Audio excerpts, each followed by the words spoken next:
পটপট গেছে গেছে। বাংলাদেশ বেতার ঢাপা। খবর পড়ছেন অমলকান্তর বাবা। গতকাল খুলনার স্টুডেন্টে একটি পায়খানা ভেঙে 3 জন ভদ্র মহিলার নাকের বারান্দা হারিয়ে যায়। ডুবুরিরা তল্লাশি চালাচ্ছেন, এখনও কোনো নাকের বারান্দার খোঁজখবর পাওয়া যায়নি। গত পরশু যশোর আরিং রোডে ট্রাকের তলে একটি ইঁদুর পড়ে মারা গিয়েছে। ইঁদুরটা দাপন কাপন করতে নিয়ে আসলো বরিশাল গোরস্থান।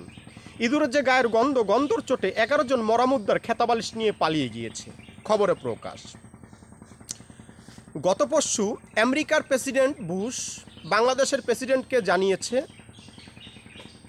বা আমেরিকার একটি মাসি বাংলাদেশের একটি মাসি, দুটি মাসির সঙ্গে ধাক্কা লাগে, কোনো মাসির কোনো ক্ষয়ক্ষতি হয়নি। কিন্তু আমেরিকার একটি বিমান বাংলাদেশের একটি বিমান, দুটি বিমানের সঙ্গে ধাক্কা লেগে একটি মাঝখানে মাসি গিয়েছে, মাসিটার একটি ডানা ভেঙে যায়, বিমানের কোনো ক্ষয়ক্ষতি দেখা যায়নি। খবরে প্রকাশ। তবে বিমানে যদি আগুন লেগে যেত, এই আগুনকে নিভানোর জন্য 20 বস্তা পেট্রোল পাঠিয়ে দিত আমেরিকার প্রেসিডেন্ট বুশ। খবরে প্রকাশ। গতকাল বাংলাদেশের হাঁস মুরগি জানিয়েছে, এবার যদি শীতে বাংলাদেশ সরকার আমাদেরকে শীতের পোশাক আশাক না দেয়, আমরা বাংলাদেশে ডিম পাড়া ছাড়ান দিয়ে ভারত চলে যাব।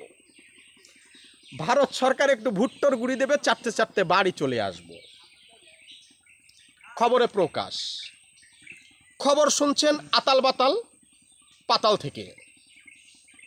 খবর প্রকাশ করছেন অমলকান্তর বাবা। এবার আপনারা শুনবেন খেলাধুলার খবর। এবার ফুটবল খেলার খবর।